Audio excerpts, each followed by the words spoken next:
According to the hadith of Rasulullah sallallahu alaihi wasallam, if you pronounce 3 times a certain dua,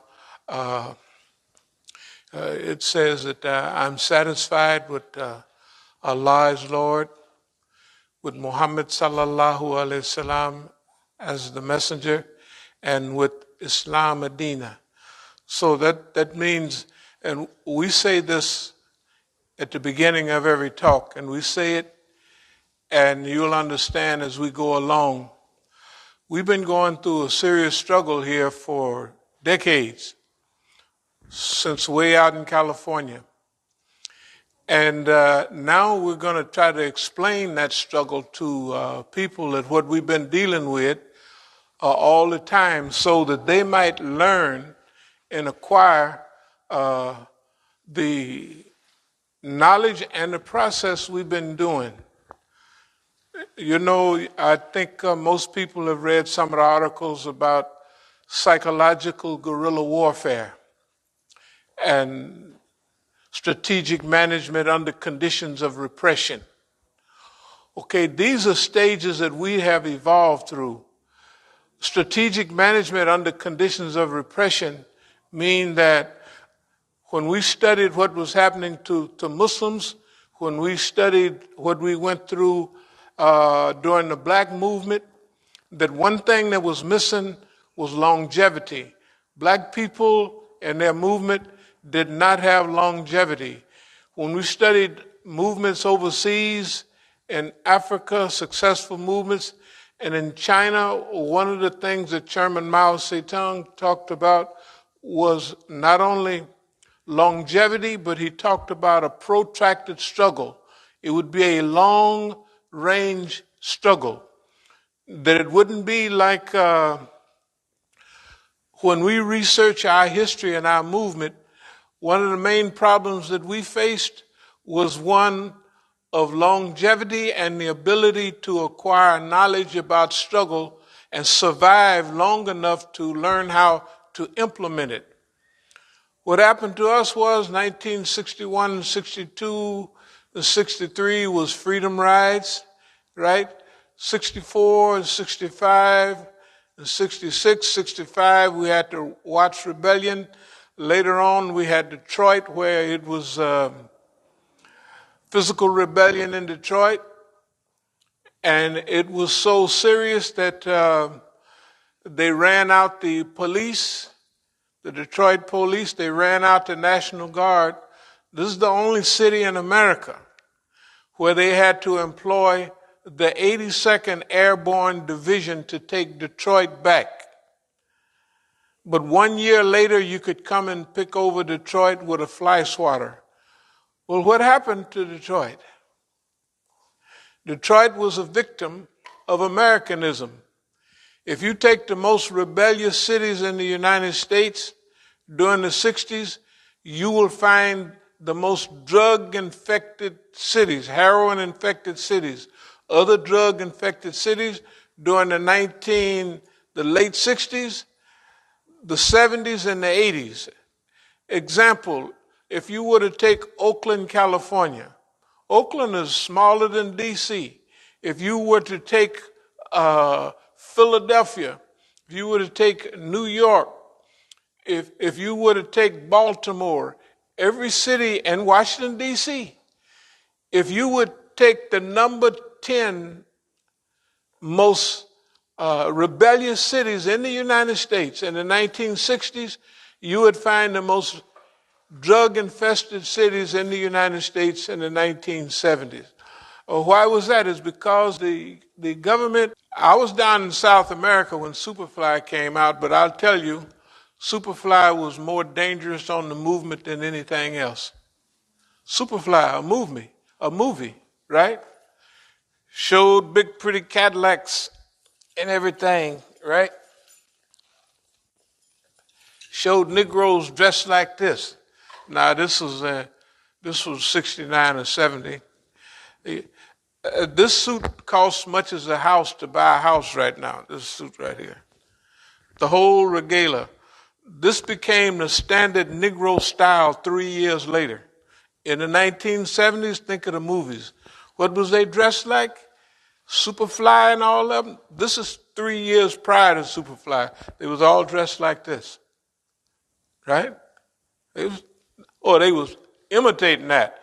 That's kind of serious. That's real clothes. That's not the Hollywood clothes. This suit would cost $20,000. This was, it didn't cost that much, but that's how much I paid for it. Because Negroes have, now, this is the kind of cars they drive. Superfly had the big grill and all of that. This is a 1969 Brougham. Superfly drove a 1972 Eldorado. I'm trying to tell you, we was 3 years ahead of all the Negroes. Oakland was ahead in those days because Oakland, the Black Panther Party, Oakland was situated in a whole cul-de-sac. It was San Francisco on one side, all the hippies, Berkeley on the other side of Oakland, intelligentsia, right? And educated white rebellious, and Oakland sitting right, when you go from Oakland, you go right into Berkeley. All of that was sitting right there in the Bay Area. The white kids was listening to songs. When you go to San Francisco, what? Wear some flowers in your hair. Y'all might be a little young then. That's 1966. In other words, I'm talking about the movement in those days. But something happened to the movement. The Haight-Ashbury district, you can look all of this stuff up on your phone and see what it says, Haight-Ashbury. Haight-Ashbury was in the Golden Gate Park area was a haven for young white kids in those days. Just dreamy white kids, make love, not war. And they parents, they put psychedelics on them. And see, they knew what LSD did. Now y'all know or should know that they studied LSD, especially in the years like 61 and all that. They had people was jumping out of windows. They knew what it did. The white man is so mean. He put it on his own children. The other thing that's still around today, not only clear light and clear sunshine, orange sunshine, psychedelics. So you can't get nothing done on psychedelics, right? Neither marijuana. During the 66, Negroes would sit up smoking weed and listen to the Ballad of the Bullets. Man, Malcolm is deep, but they niggas wouldn't move. They were sitting there high, right? The white man knew what he was doing. And you know what he killed his own children with? And is killing them now. Crystal meth. Because when I'd go to San Francisco and Berkeley on the other side, and all of that, see, Ollie Stanley and all of these people that come up with all that was right there in the Bay Area. You look up Ollie Stanley, he's the one that come up with LSD. LSD was legal right there in Berkeley. So that the white kids start tripping. All these orange-colored buses going all around. I'm telling you, that evil European would rather see his kids crazy than creating trouble because he figured we stole this thing from Indians and worked niggas to death. We're not putting up with all this make love, not war. Hell, we make all of our money on war. Isn't that right? What you mean make love and not war? Who would be against that except a psychopath, right? But they daddy and them, they didn't know. And if you think I'm lying, remember Kent State. Does anybody remember Kent State? Does anybody remember the boy laying there blown away and the white girl is with that look? Why? What is, they couldn't understand. Why? What is it that we're doing that you got to kill us? They couldn't understand it. They said that, what's the problem? Okay, anyway, we'll keep on. So we were a part of the movement then, but it was black orientated. We're right there in Oakland. In fact, our office, our main house in East Oakland was right in back of Black Panther headquarters, which was in the front. Our best customer was always the party, and everybody it was a mixture between us and them. And we got along fine. That's why when I left the United States, after all them cases, I went to Algeria, where the Black Panther Party was. Anyway, style setting. Just like these were style settings over 50 years ago, Masjid al-Islam is a style setter now. Masjid al-Islam, and I'm going to jump to that, and we're going to need the public help to do that. We have been the style setters, and what we mean to say is nobody is standing up for our people that need our assistance now. This is Imam Jamil Alameen. This is when his son was just a little guy, and now he's full grown, been grown for years, over 30, 40 years. He might be in his 40s now. But anyway, all the movement was dead at that time, in the early 70s. But only one person made the proper transition. H. Rap Brown transcended to Imam Jamil Alameen. That's why he's in prison now. And he's in prison now because he didn't have the ability. Yeah, so you got the things right there that's in the, yeah, you got them. Yeah, right. Okay. Walaikum salam. All right. Anyway, let me get back my train of thought. We are, and we always have been, a part of revolution, but we have been an evolving movement, evolving group, and an evolving organization. So I could show you some of our old flyers from, this is 1983, from Masjid al-Islam, Islam, the true liberation. And it says, liberation through faith, Iman, liberation through sacrifice and discipline and work. In 83, there was still remnants of people talking about black power and black liberation. And we was telling them about Hurriyat. Hurriyat, you know, Hurriya. You remember the old saying, Uhuru. Like, well, Uhuru, how will I put it? The Swahili is about 50% Arabic and 50% Bantu.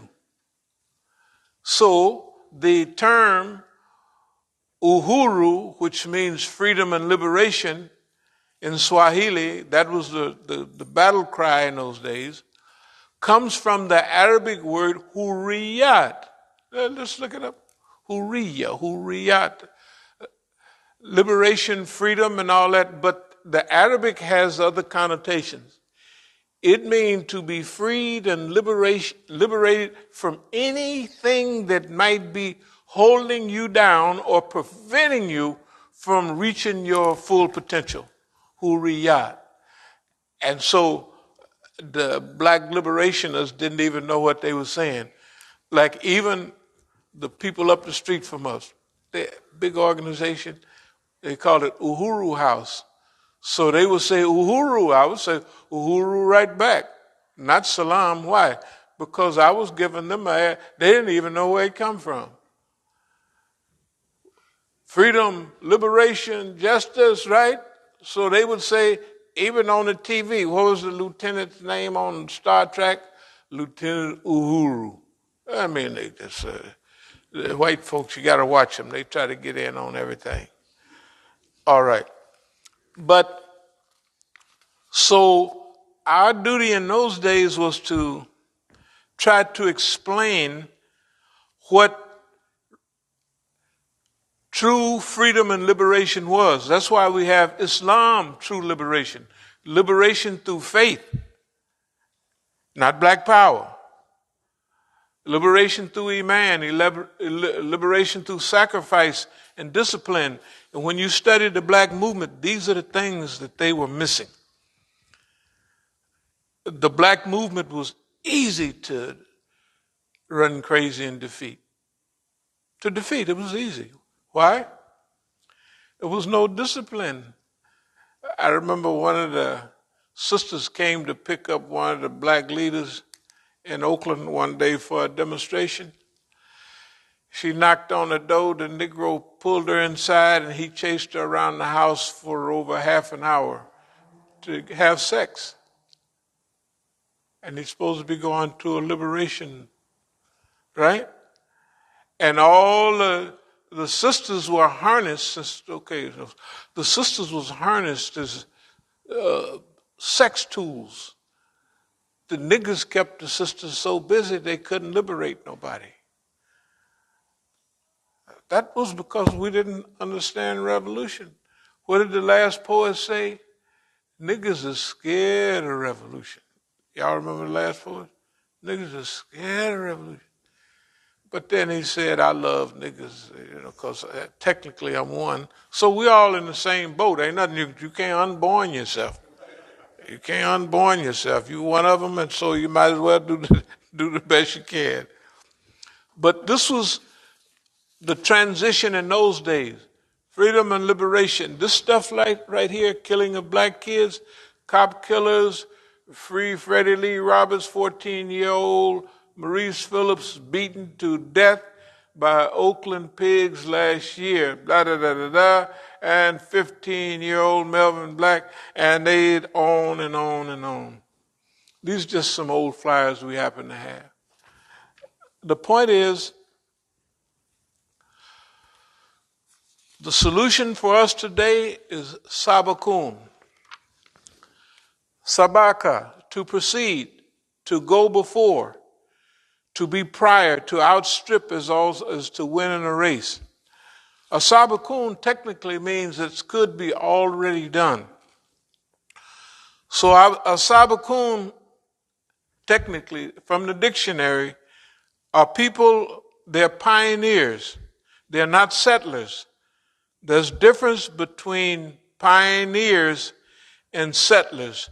Pioneers go open everything up for everybody else, right? If they're a real pioneer, they'll keep on going to the next place to open up.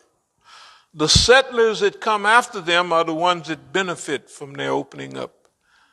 They build houses, they used all the water. Okay, we are pioneers, not settlers. As-Sabiqun, our Masjid. The reason it's empty, because who needs everybody? We're not pioneers. Even though we wanted to, with schools, this, that, another, but that's somebody else's job. We have to go out in front, win the race, and face the challenges. We have to clear the brush. Right now, the Zionist Americans in the way of freedom, justice, and liberation here in the United States. So that's our job. But we have a few notes as we go along. Right here, you can see policy, kindness, compassion. Everybody, help them to move from liberators to informers. From informers to liberators. Had it a little backwards there. That's what we want to help everybody do. So we write these notes to ourselves. You got to keep. And now, a few more. Islamic Institute for Counter-Zionist American Psychological Warfare. That is December 4th, 2011. During this period of global evolution, we are reaching out to all people of goodwill to participate in the effort of global redesign toward achieving this digitally to reform even those who have worked and cooperated with Zionist American organization as saboteurs, agent provocateurs, infiltrators, traitors. This includes misguided believers who have snitched on their own brothers and sisters. And above that, together we must develop a plan of action to work with missionary zeal to bring about a plan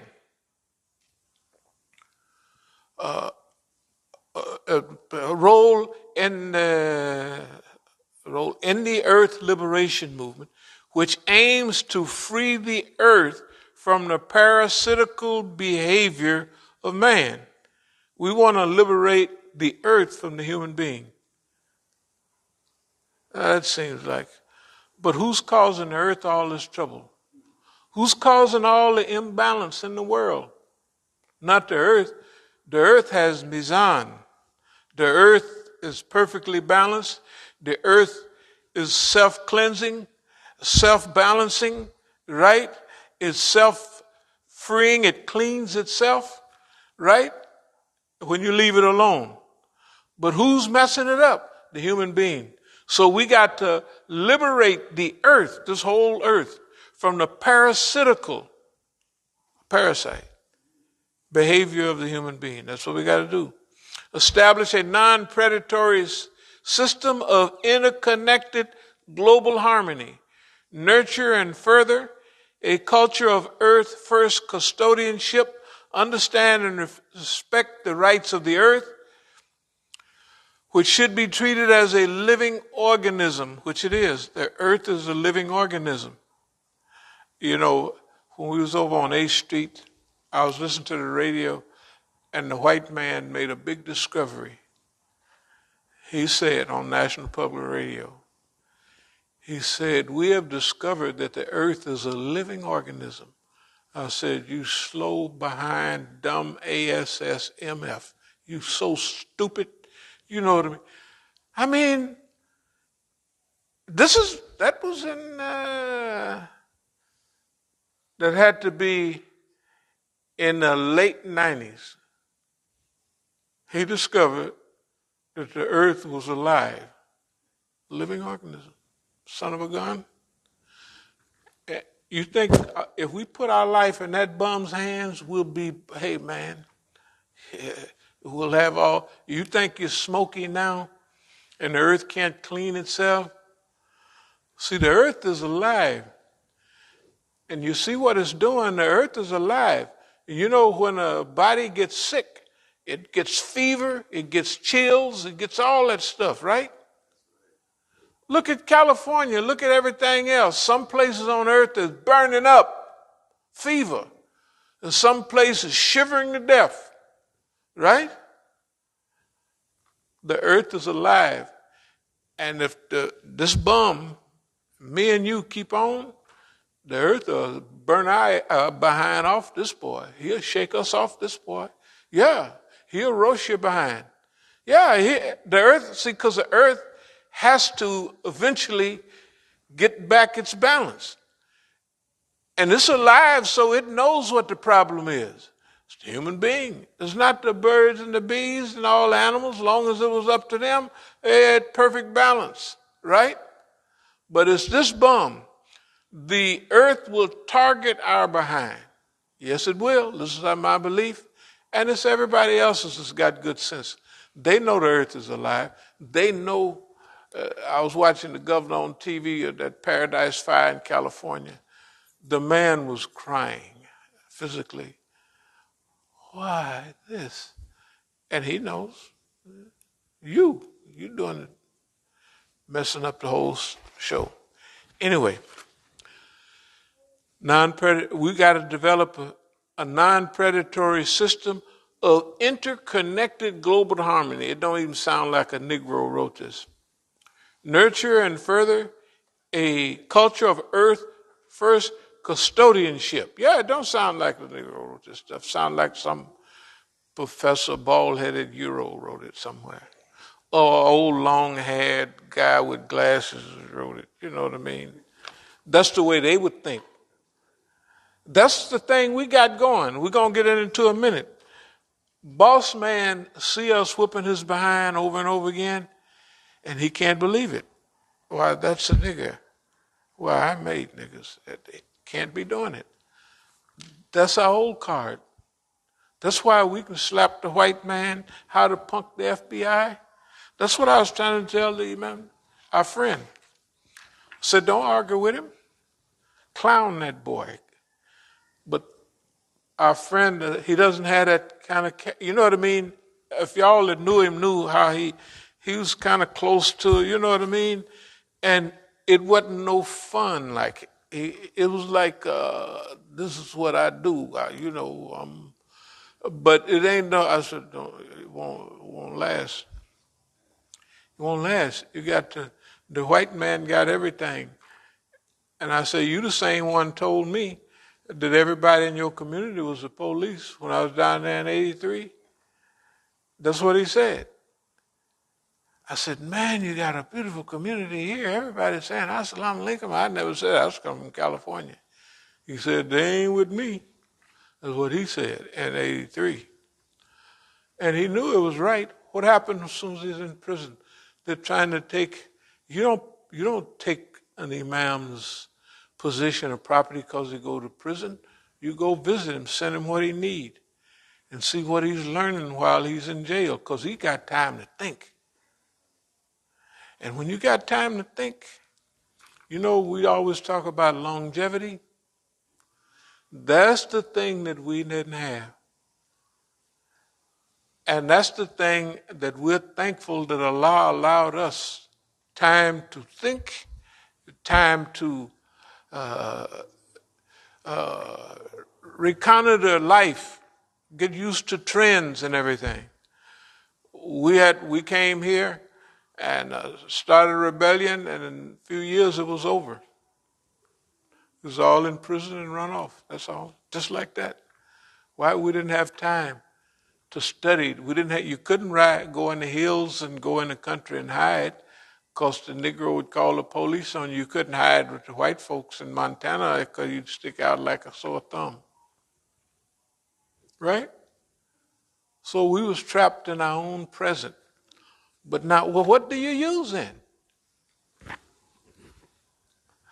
Okay. This is going to sound like bragging. Now I'm going to close I open with Allah is Lord, Muhammad is the Prophet, sallallahu alaihi wasallam, right? And that Islam is the way. I do that every time.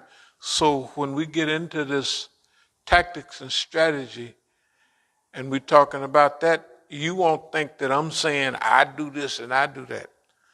We do say that, but that's to make the white man mad. And the Zionist, this boss man that hates you, the southern boss man, or even northern one too, he's bad. But the Zionists, they don't have no sense of humor. They don't have no sense of humor at all. All they are just mean Zionists. We're worth 1,000 of them, whoever they are. White folks, Christians, niggas, it don't make no difference. They probably feel one of them was worth 5,000 niggas. It's just easy. It's just, simple math, So that's what we use to whoop them with. When you're in a war, you have to study what do I have to fight with? What will give me an advantage? So every time during the last 2 sessions, we use what Allah gave us. These are the 2 recent periods. Strategic management under conditions of repression. They don't think Negroes do any of that. We started it years ago. Strategic management under conditions of repression. Right? And we did it, and it worked. Very good. Under that, we had concepts from Stalingrad to Oakland. It's a long time to tell you about Stalingrad to Oakland, but you hear about the Russians right now. You've heard about Normandy and how many Americans was lost on Omaha Beach.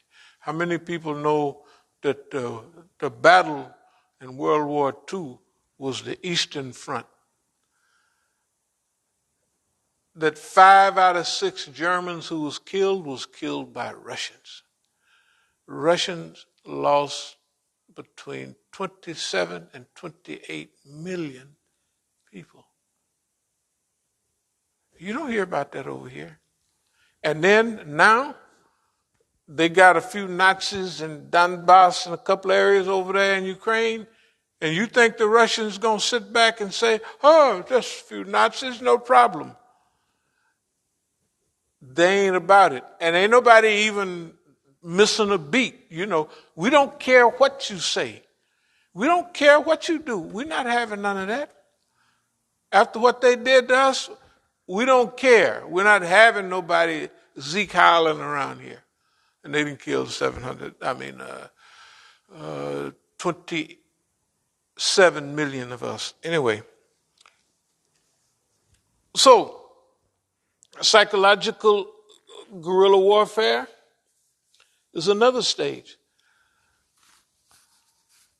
Psychological guerrilla warfare, not guerrilla warfare, because we can't go out in the woods and hide and use guerrilla warfare to fight the system, right? So what do we use? Psychological guerrilla warfare. And the white man give you a ticket.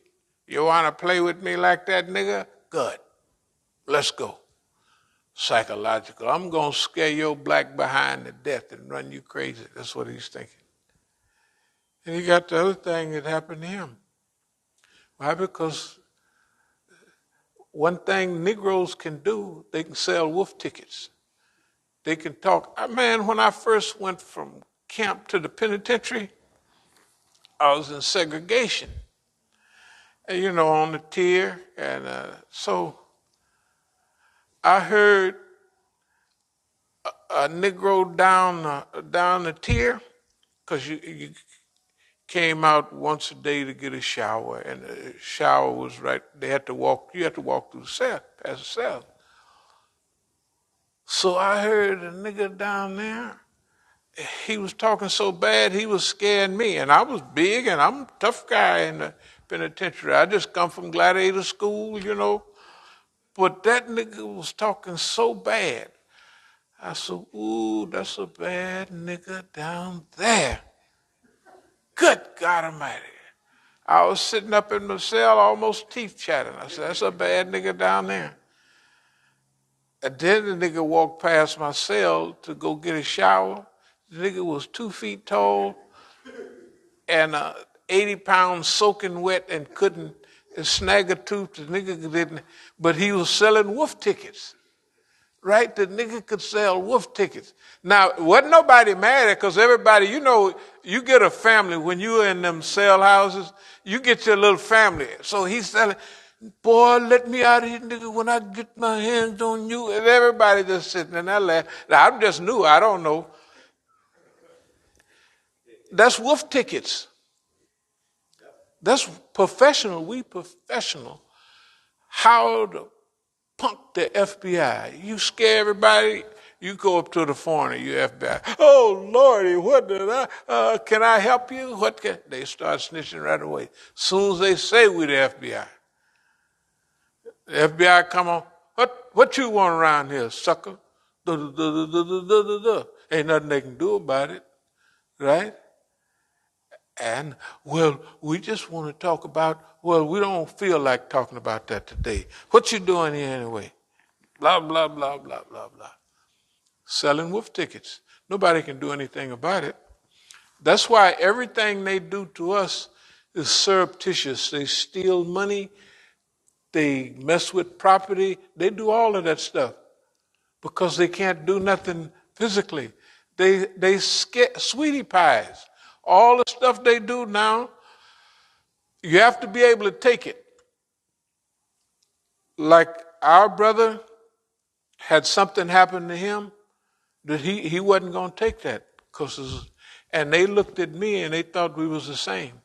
That's why I was assaulted. Now, I ain't no scaredy cat or nothing. In fact, I could take care of myself. But I was assaulted in Oakland, and they thought, well, we'll do that to him, and he'll have to kill the niggas that assaulted him. Right? That's what they think. What have we preached here for years?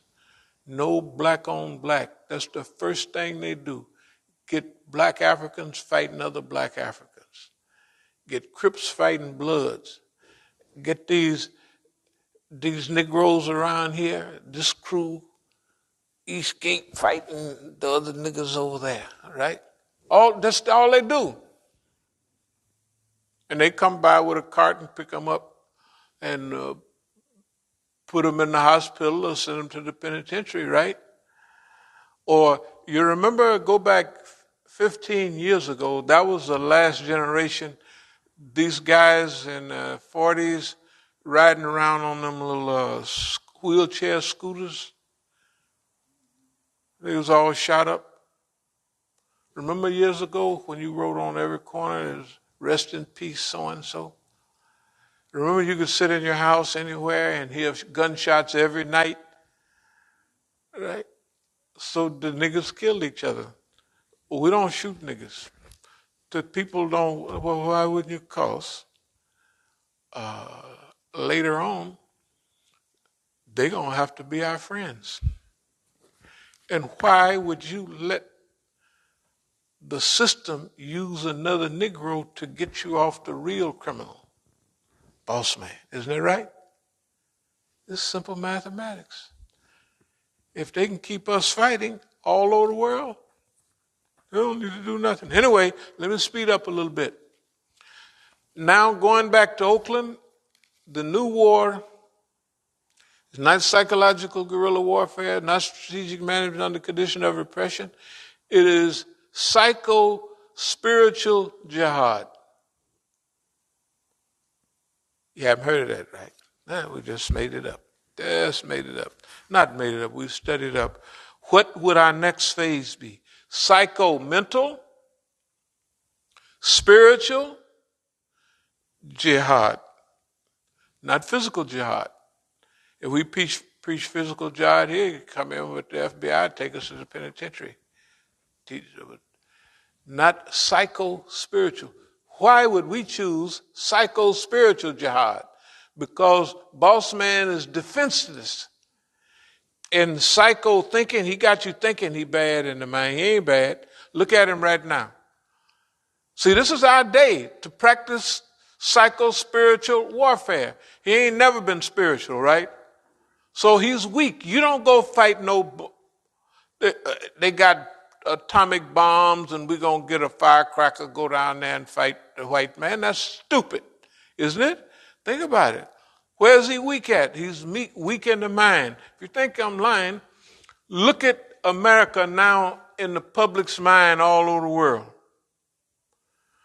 The leader of the so-called free world, they just laugh and they make jokes about the old dumb Mr. Biden. Is that his name, Biden? The guy sit up there, look at you and fall asleep. He worse than the guy who used to stay in the house right over there. He was sitting there talking to you. Remember that? Yeah, just sit there. Wrecked all, he used to drive the van so the brothers, they were driving down the street. You know, that's the way your president is right now. He's standing up there talking. He don't remember nothing he said. What was I saying? Oh, yeah. Let me get on. Right? Laughing stock of the world. And they want to mess with Putin. Do you think all of these white folks all over the world are going to ruin their economy because the U.S. say don't buy no oil from Russia, don't do this and don't do that? And the U.S. going to sit over here and party all night long, right?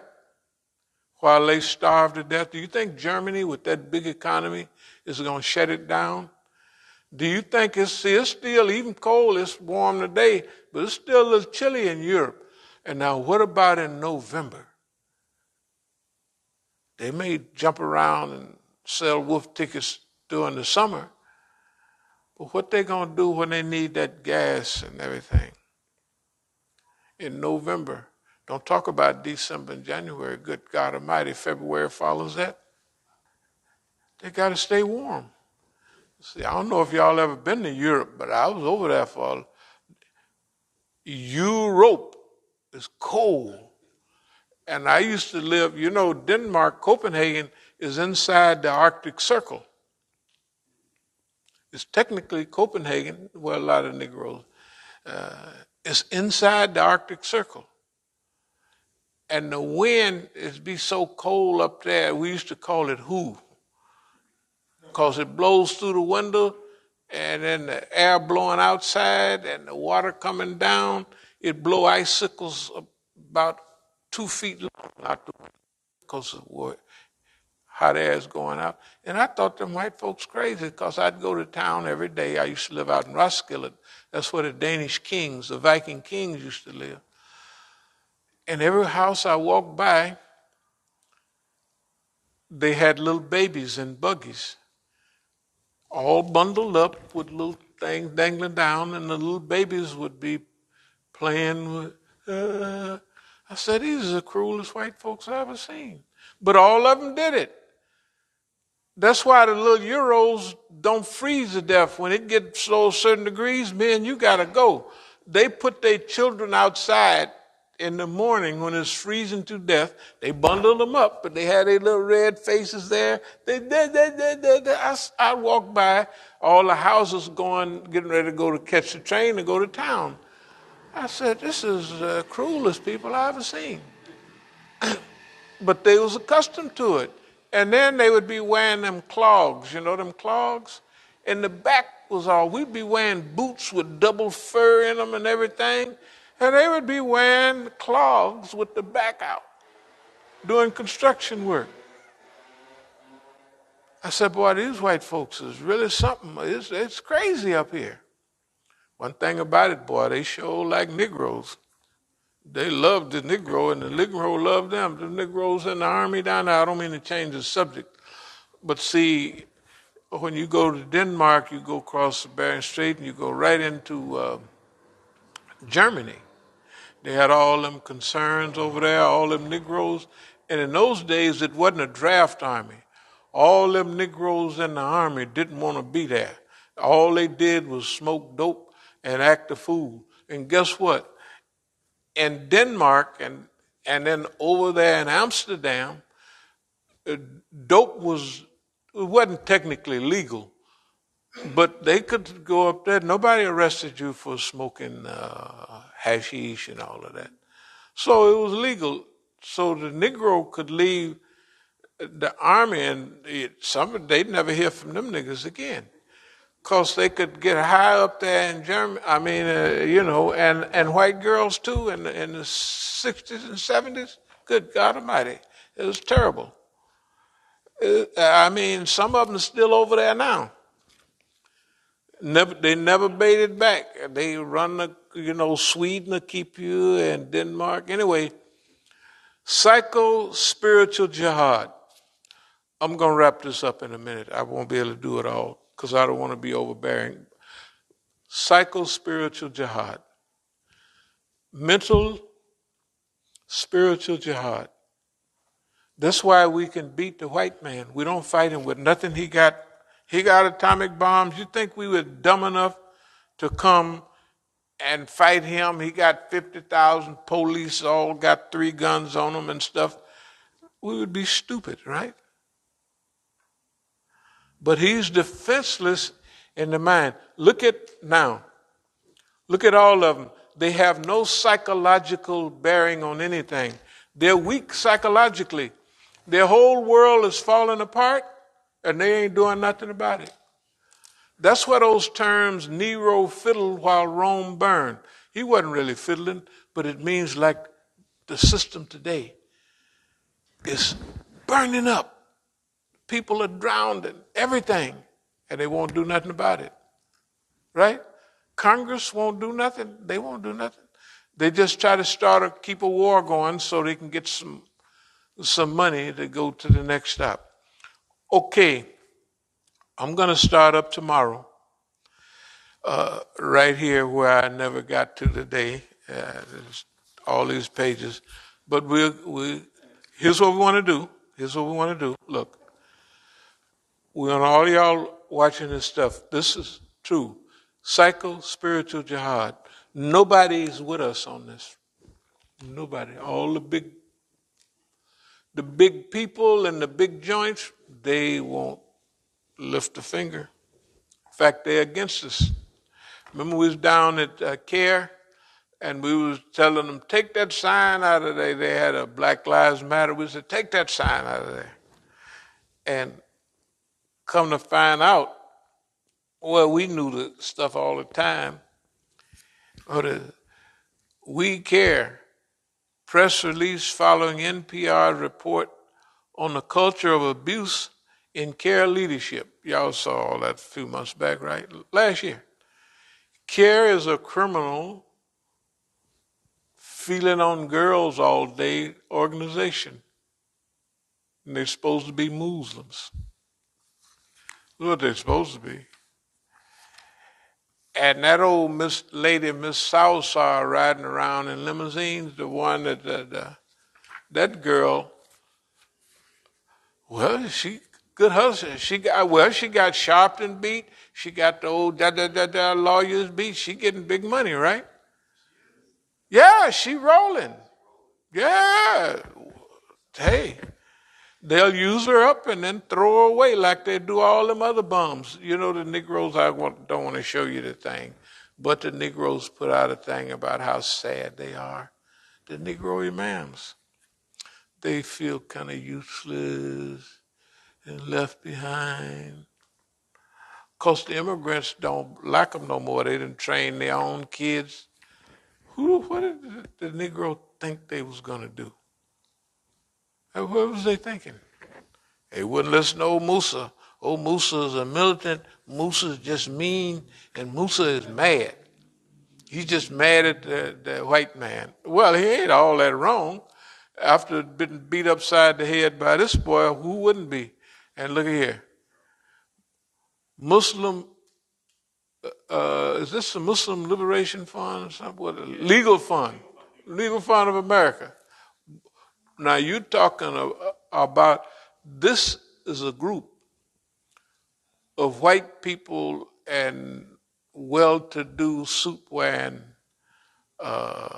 Arabs and others. Their staff of ex-district attorneys and all of that, that's who the Muslim Liberation, that's all they are. I say, y'all dummies. And then what happened was, I got the paperwork. I was out in California. And so Abdul Rauf was coming to speak. They say knew his friends. So they say, Imam Musa, we want you to introduce him for us. So I said, okay. It's out a big show out there. They raise beaucoup zillions. Big money. They just raise big money. And they have to pay these salaries.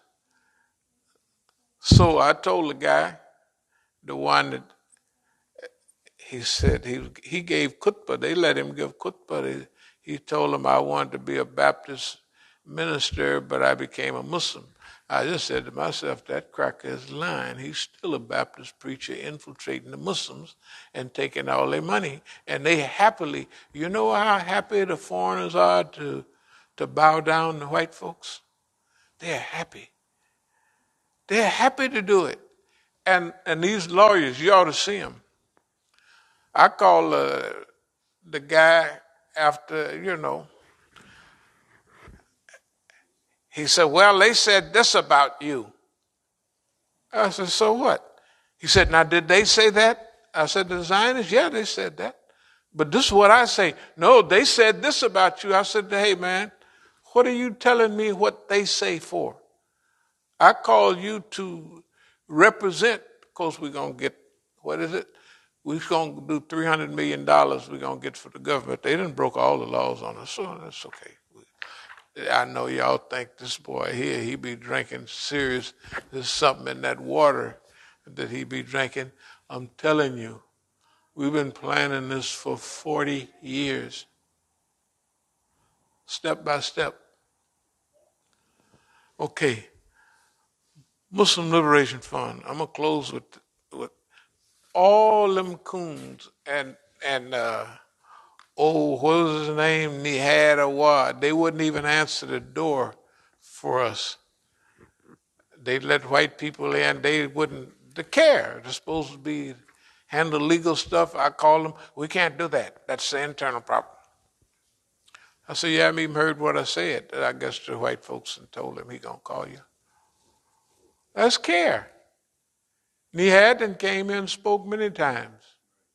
All these demonstrations we had.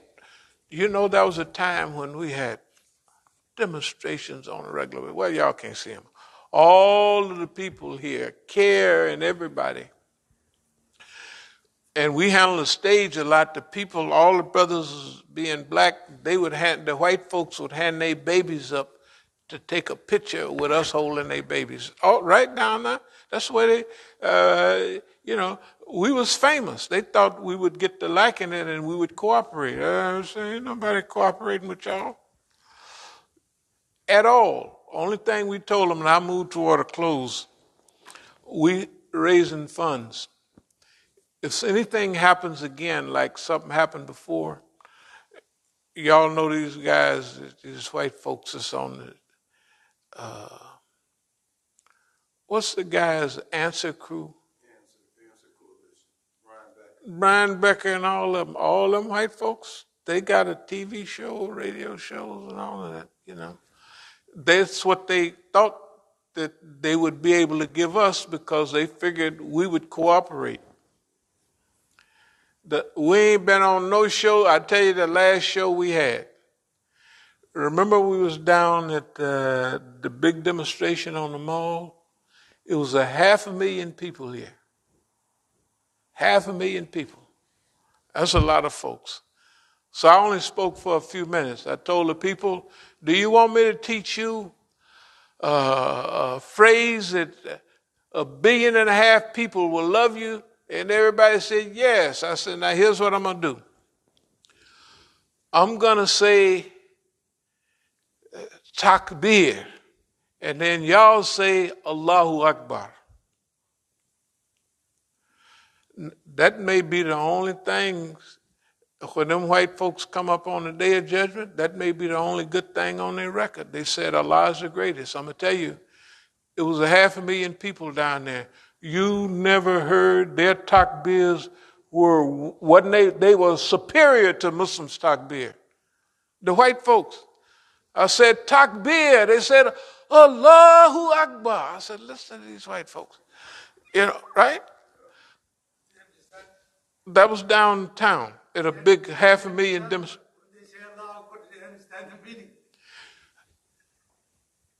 It don't make no difference.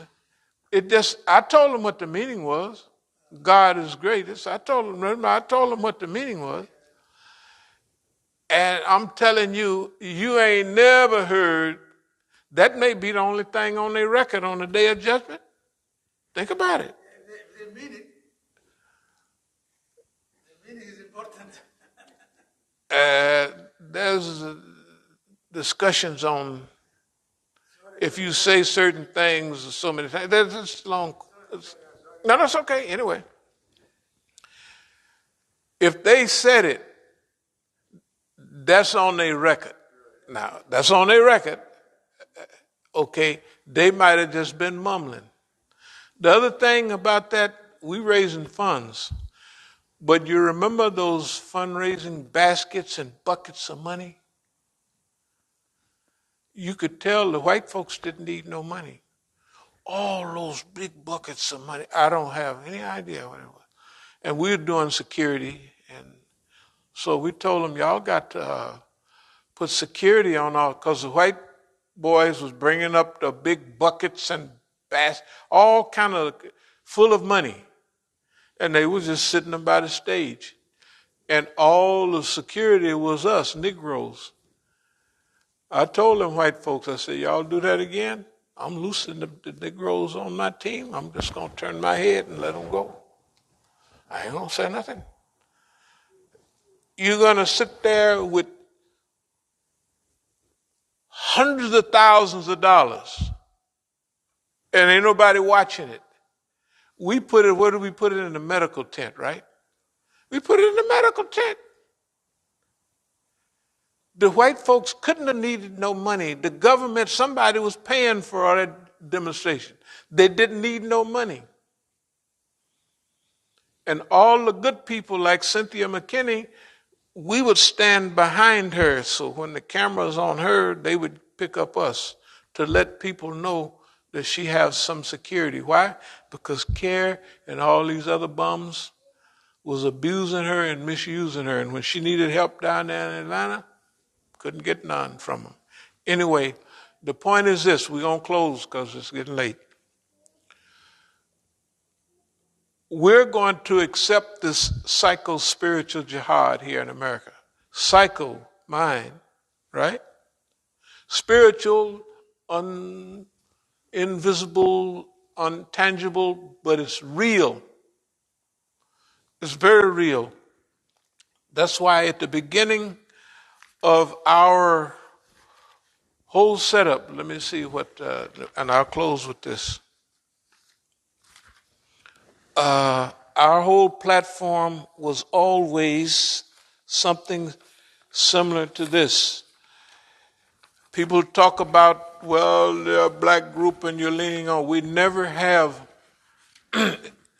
This is 1983. Liberation, and I'm still talking black liberation.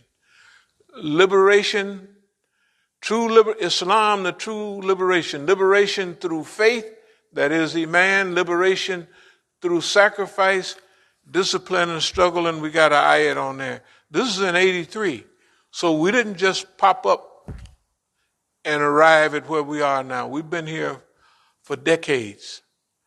But now, dear people, now if you want to whoop boss man, they act like killing black kids is brand new. This is 100 years ago and it's still the same. So we're going to want y'all to help us all around. We want you to form teams of fundraisers, and we want you to give your Eid gift. Remember the ayahs we read? To those really in need, right? The government has attacked our money for the 5th time. They attacked and gave our bank accounts away. That's why we're going to sue them for 300, maybe 400 million, because they keep on. Like this stuff they're doing now, that means last week they hit one of the last vestiges of our wealth, but don't make no difference. That's why we here appealing to you. Here's what we're going to do. We're going to go around, transcribe. We're going to put these DVDs out, probably 2 or 3 per package, and we're going to pass out a flyer. And these DVDs at Masjid all over. We'll be starting in a few days. As soon as we get the package ready, we're going to be going to after iftar, or we'll get there for Taraweeh prayer. They're going to pray much later than us. By the time we drive there and join the prayer, they'll be finishing up. We're going to pass them out all over. We're going to stick with, we was going to go Northern Virginia and Baltimore and D.C., but we're going to concentrate just on this circle of like Dar al-Hijra and a few little spots over in Baltimore, but mostly D.C. All the people know us, but we want to really put out this time, this is a real call, that before we even challenge boss man physically on this psycho-spiritual jihad. Remember, in America, we're the As-Sabiqun. Nobody else wants the job we have. Everybody, technically, they're all scared. And it ain't new, they've been scared. They've been scared. And they really respect, I'll just put it, they respect these white people. I was so sad, I saw a few white people took their shahada, and these people can't wait to go bow down to them. And the poor Negroes, they don't even, I don't know if you ever see these shahada things. It could be a group of Negroes taking shahada and one white folk, or one cracker, and we're not against it, we love it. Oh, they're drooling at the mouth. They've been successful because they feel inferior. And these are dumb, slow crackers, too, down in Texas crackers. I mean, excuse my language. We're for everybody, we done read ayats, and all that. We're really about that stuff. But we hear and we know what's going on here in America, right? You could tell when somebody is semi-sincere, and we could tell when a person got a worship, he's bent over so somebody can ride his back. And if you take the Muslims, they're purposely bent so that Europeans can ride their back. And they want Europeans to take their shahada. Not you. They'll accept you. But if a European, remember we be riding around ISNA? Who's the president of ISNA? This white lady, she knows her shahada, I know. Remember she used to ride around on a scooter? I got pictures, Daoud Zwink and all them. The minute they take, what's his name, Johnson, he's had a dawah in the 1980s. And ain't no Euros accepting no Islam at that time. Only Negroes. And they have a Euro ahead of dawah because they have an inferiority complex. Right? They do. And they love boss man. They can't wait to get their shoe shine rag out for boss man. They can't help it. For them, it's a colonial mentality. And for us, I'm going to close with this. Do you remember when Dr. Kaleem Siddiqui was talking about, he said, Imam Musa really, he laid out this racism. Now, I'm in South Africa. They know everything about racism, right? They down with it. And he said the best thing he ever heard was that, why? Because we observed them and we observed everybody. And I was telling them about their people. See, I used to live in East Africa, and the Dukawalas and Wahindi, whatever you want to call it, they owned all the property in East Africa. That's why Idi Amin was loved in Africa, because he put out all, Yeah, everybody else wanted to do what Idi Amin did. And Idi Amin had white folks carrying him around on them chairs. Y'all ever see a picture of the sedan chair? No, Idi Amin, the Africans loved him, but they was scared to do what he did. Okay, let me finish and I'll call it a day.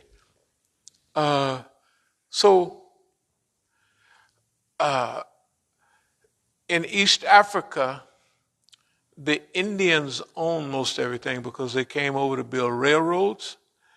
And when the British kind of left, they all got stores and shops. So they owned 95% of everything. This is over 50 years ago when I spent time there. It's still kind of like that. So anyway, the Indian had a certain mentality. And I told them this, same thing I told them in South Africa. So you guys got the dumbest racism I ever seen in my life. This is the dumbest racism in the world. You say we're better than black people, but we're not as good as Bwana and Cuba, the big white man. I said, if you're going to be a racist, say you better than everybody. That's stupid racism to say, I'm better than Negroes, but I'm not as good, and that's the way they feel. Tell the truth.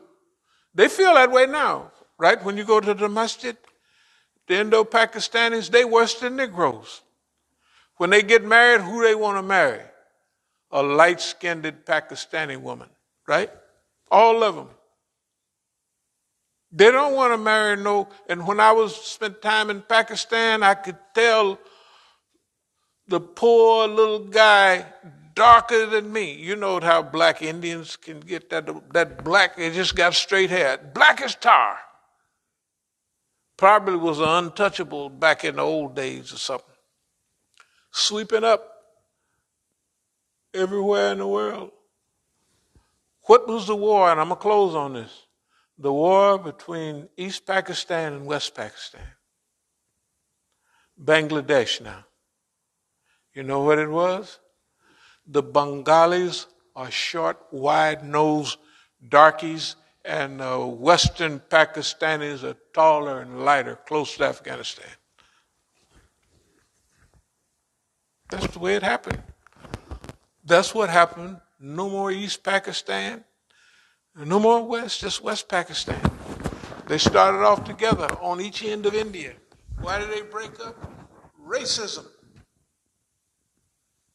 And I want to say, like us, in America, nobody wants this job, but we taking it happily.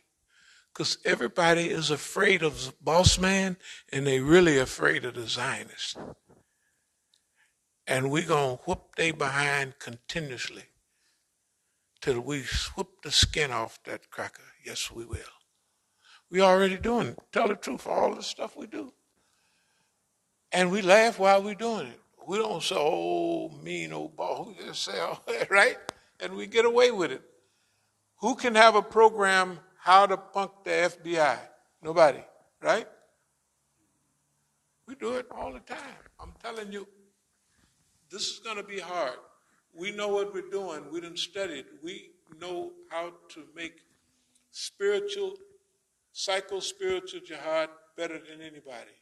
That's why we've named it. We don't care if Dar al-Hijra know what we're trying to do. We don't care about them. They have 10 satellites. Sometimes they told me they're 20. They have houses full of people and millions of dollars. And when we come by, they tell us a lie. We don't care about them. If they want to stay out there, I'm going to close on this. Their cowardice behavior. You know, the little girl got killed during Ramadan. Why did she get killed? Because them people was cowards. They let one guy do that. You know what Dar al-Hijra told me? Y'all remember my grandson? My grandson was here with me.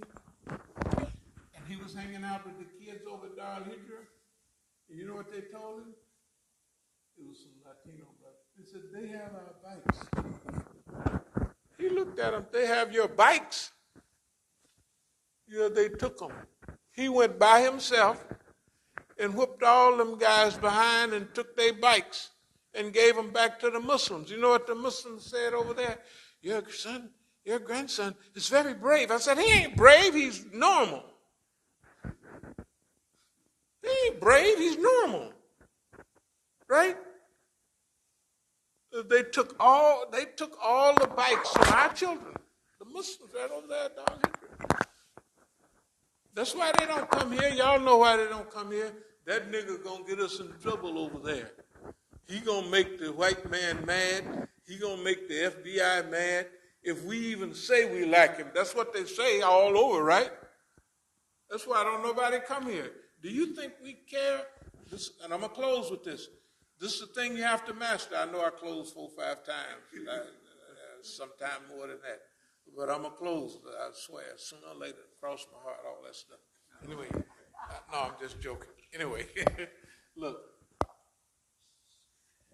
if you want to start out in a struggle and you worry about the people, look at all of those people you call them Munder or Warner or people that led people in the past, or NBR, prophets and messengers, all of them. They was, half the time, they was by themselves. When you read the hadith, only 2 of the NBR, 2 of the prophets come with a whole lot of people. Musa come with a whole crew, and Prophet Muhammad sallallahu alaihi wasallam, his jama'ah. But some of the people had one guy with them themselves, right? Tell the truth. If that's what we have to do, we're going to stick to the haqq. we're not going to buckle for peer group pressure to cooperate with. We done tried to tell everybody. We're heading toward a close. This is the sixth, seventh close, and that's about it. We tried to help everybody. Mass, equine, care, all of that.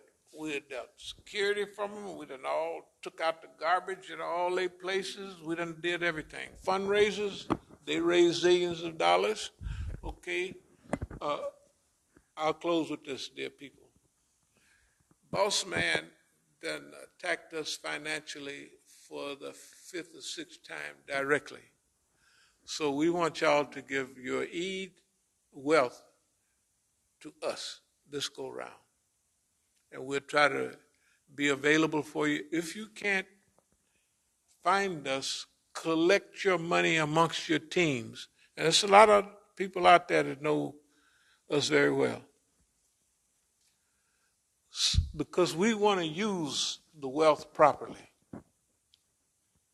Yeah, we want to use the wealth properly.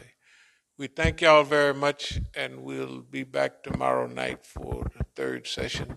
Akula Kalihada.